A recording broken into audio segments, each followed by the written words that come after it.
Hello friends, आप सभी को आपके अपने यूट्यूब चैनल के एबीसी स्टडी पर सभी लोग को स्वागत करता हूं। आज हम लोग इंडियन जियोग्राफी का माइंड मैप के माध्यम से कंप्लीट रिवीजन करते हैं इसको।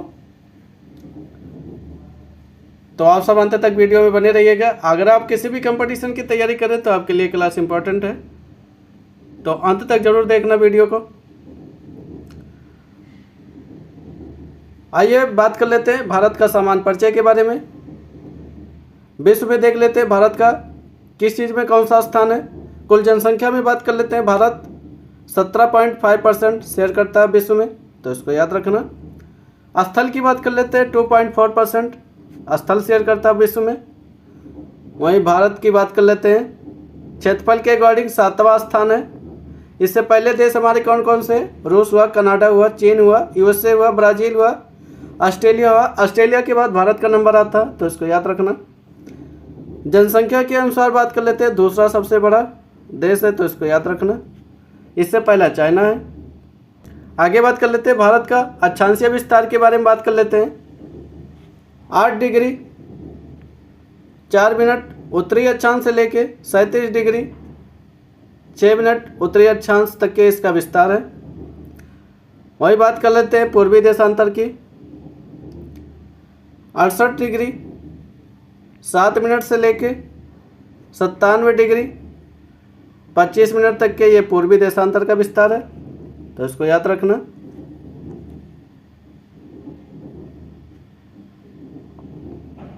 आगे बात कर लेते हैं उत्तर से दक्षिण की। अगर इसका विस्तार देखते हैं कितनी लंबाई है, तो 32-14 किलोमीटर इसकी लंबाई है, उत्तर से लेके दक्षिण तक की इसकी लंबाई, तो इसको याद रखना।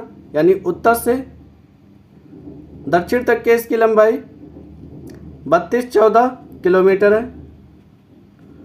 वहीं पूर्व से पश्चिम की बात कर लेते हैं, तो 29-33 किलोमीटर है, तो इसको याद रखना। आगे बात कर लेते हैं भारत के दूरस्थ पॉइंट की बात कर लेते हैं। सबसे उत्तरी में बात कर लेते हैं, लद्दाख में है इंदिरा कोल पॉइंट।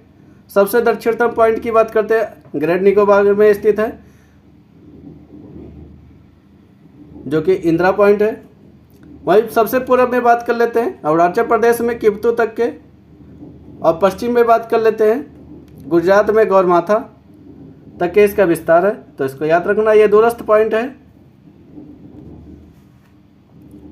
आगे बात कर लेते हैं कर्क रेखा के बारे में बात करते हैं। 23.5 डिग्री उत्तरी अक्षांश रेखा के बारे में बात करते हैं। ये भारत से होकर गुजरती है लगभग मध्य से, तो इसको याद रखना। अगर ये पूरा भारत है तो इसके मध्य से लगभग ये होकर गुजरती है, तो इसको याद रखना। आगे बात कर लेते हैं भारत के 8 राज्यों से होकर गुजरती है। कौन कौन से राज्य हो?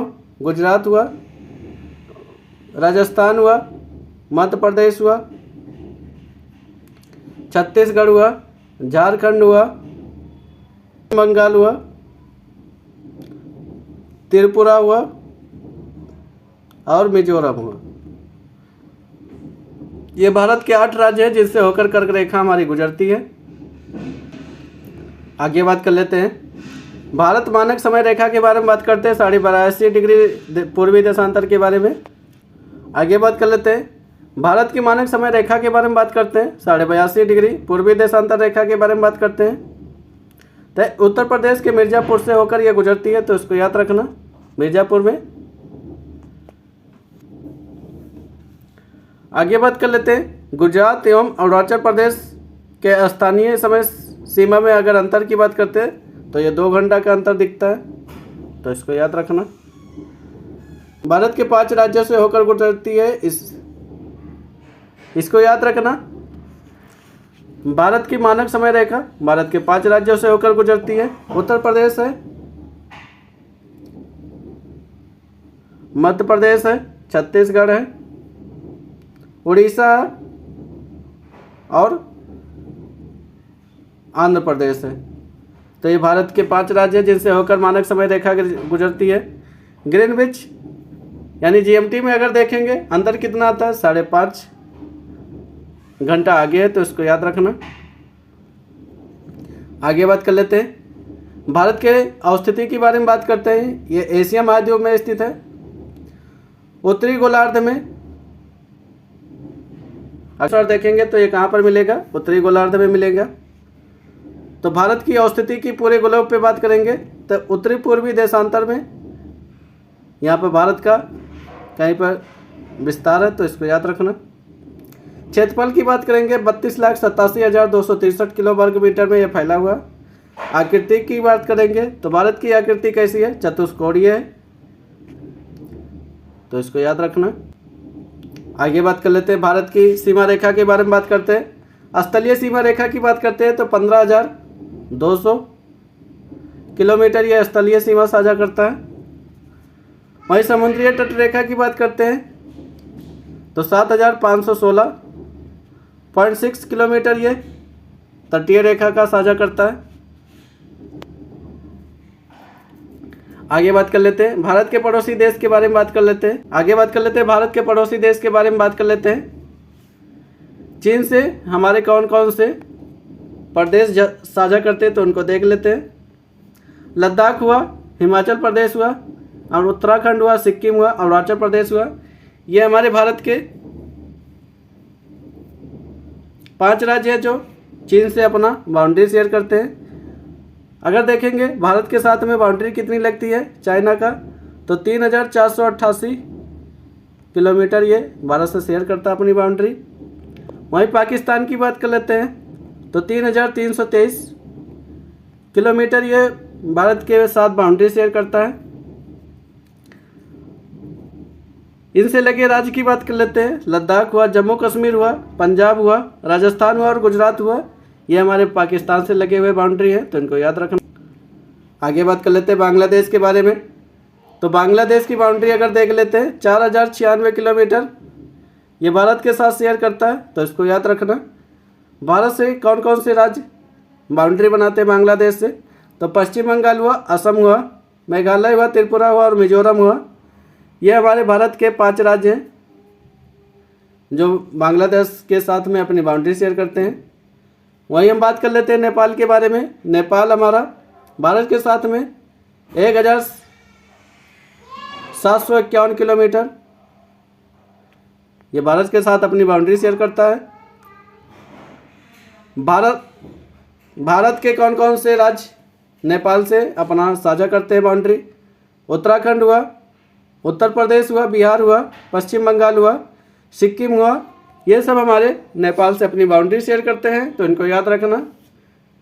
यहाँ से बार बार रिपीट किए गए क्वेश्चन, तो इनको एक बार ज़रूर याद कर लेना। आगे बात कर लेते हैं म्यांमार के बारे में बात करते हैं। ये भारत के साथ में 1,643 किलोमीटर अपनी बाउंड्री शेयर करता है। भारत के कौन कौन से राज्य म्यांमार से अपना सीमा साझा करते हैं, तो अरुणाचल प्रदेश हुआ, नागालैंड हुआ, मणि हुआ और मिजोरम हुआ। ये भारत के 4 राज्य हैं जो म्यांमार के साथ अपनी बाउंड्री शेयर करते हैं। आगे बात कर लेते हैं भूटान के बारे में। तो भूटान हमारा भारत से 699 किलोमीटर अपनी बाउंड्री शेयर करता है। भारत के कौन कौन से राज्य हैं जो भूटान से अपनी बाउंड्री शेयर करते हैं, सिक्किम हुआ, पश्चिम बंगाल हुआ, असम हुआ, अरुणाचल प्रदेश हुआ, ये सब हमारे भूटान के साथ में अपनी बाउंड्री शेयर करते हैं। आगे बात कर लेते हैं अफगानिस्तान के बारे में। तो 106 किलोमीटर ये भारत के साथ अपना सीमा साझा करता है, तो उसको याद रखना। और भारत के कौन सा राज्य है जो अफगानिस्तान से अपनी बाउंड्री शेयर करता है, तो केवल लद्दाख है, तो इसको याद रखना। अगर सबसे कम बाउंड्री शेयर कौन करता है, अफगानिस्तान है। सबसे ज़्यादा बाउंड्री शेयर कौन करता है, बांग्लादेश है, तो इसको याद रखना। आगे बात कर लेते हैं भारत की सबसे लंबी स्थलीय सीमा साझा बांग्लादेश की है। सबसे छोटी स्थलीय सीमा साझा कौन करता है, अफगानिस्तान है, तो इसको याद रखना।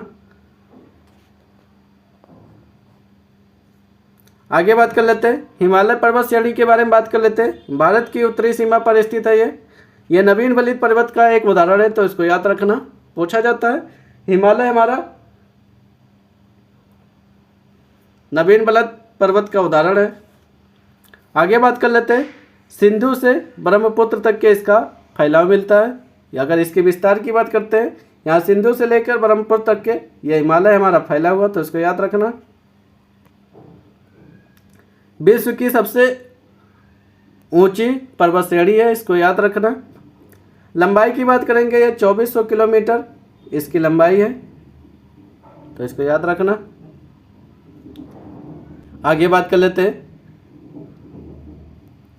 किस देश के साथ में कौन सा रेखा बनता है, तो इसको याद रखना। रेड क्लिफ रेखा की बात करते हैं, भारत और पाकिस्तान के बीच में खींची गई रेखा है। मैकमोहन रेखा की बात करते हैं, भारत और चाइना के मध्य में खींची गई रेखा है। डूरंट रेखा की बात करते हैं, भारत एवं अफगानिस्तान के मध्य में खींची गई रेखा है, तो इसको याद रखना।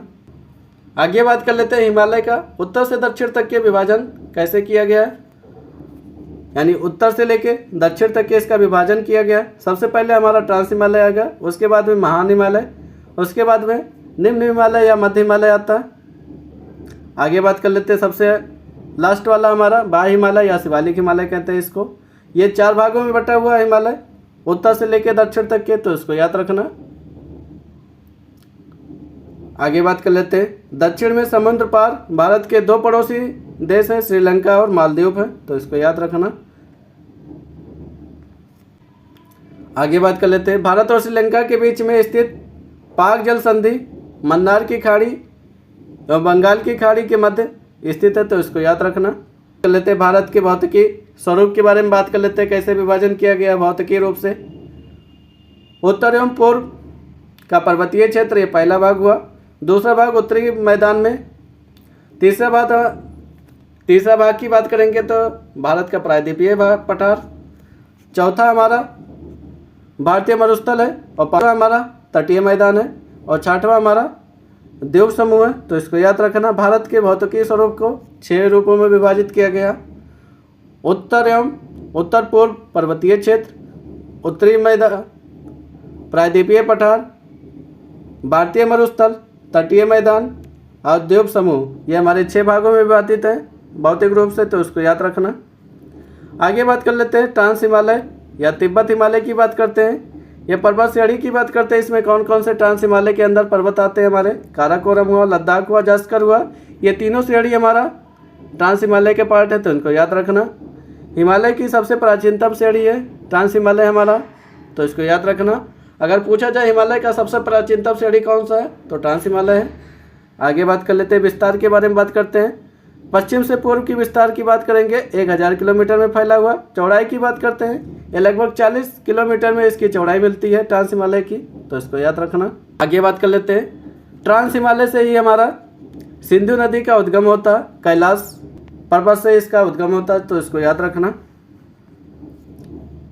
आगे बात कर लेते हैं, विश्व की दूसरी तथा भारत की सबसे ऊंची चोटी है केटू गाडविन ऑस्टिन, जिनके ऊंचाई की बात करेंगे 8611 मीटर इसकी ऊंचाई है।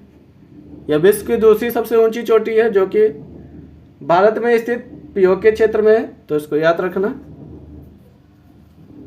इससे ऊंची चोटी की बात करेंगे तो हमारा हिमालय है, तो इसको याद रखना। आगे बात कर लेते हैं, महान हिमालय के बारे में बात कर लेते हैं। महान हिमालय की प्रमुख चोटियों की बात करते हैं तो माउंट एवरेस्ट है।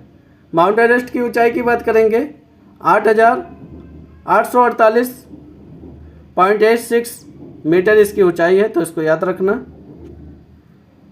जो कि नेपाल में स्थित है। इसकी सर्वोच्च चोटी मानी जाती है, विश्व की सबसे सर्वोच्च चोटी है। इसके बाद में केटू गाडविन ऑस्टिन आता है। इसी श्रेणी में हमारा कंचनजंगा स्थित है। कंचनजंगा की ऊंचाई की बात करेंगे 8598 मीटर है इसकी ऊंचाई, तो इसको याद रखना। ये हमारा महान हिमालय में स्थित 2 चोटियाँ हैं, माउंट एवरेस्ट और कंचनजंगा है। इनके निर्माण की बात करते हैं, क्रोड और ग्रेनाइट से इनका निर्माण हुआ है। औसतन ऊंचाई की बात करते हैं 6000 मीटर तक के इसकी औसतन ऊंचाई मिलती है। आगे बात कर लेते हैं, लघु या मध्य हिमालय के बारे में बात कर लेते हैं। इसमें स्थित प्रमुख चोटियों की बात कर लेते हैं, कौन कौन से चोटियाँ इसमें स्थित हैं। पीर पंजाल हुआ, धौलाधर हुआ और महाभारत हुआ, ये 3 चोटियाँ इसमें स्थित है, तो इसको याद रखना। इसमें प्रमुख घाटियाँ कौन कौन सी स्थित है? कश्मीर की घाटी हुई, कल्लू की घाटी हुई, कांगड़ा की घाटी हुई। ये तीनों घाटियाँ हमारा मध्य हिमालय में ही आती हैं, तो इनको याद रखना। इसके निर्माण की बात करते हैं, अत्यधिक संपीड़न या परिवर्तित शैलों के कारण इसका निर्माण हुआ। यानी संपीड़न मतलब हुआ प्रेशर पड़ने से इनका निर्माण हुआ, तो इसको याद रखना। आगे बात कर लेते हैं, ऊंचाई की बात करते हैं। 3700 लेकर 4500 मीटर तक के इसकी औसतन ऊंचाई मिलती है। और चौड़ाई की बात करते हैं, 50 किलोमीटर तक के इसकी चौड़ाई मिलती है। तो आज का टॉपिक यहीं तक रखते हैं।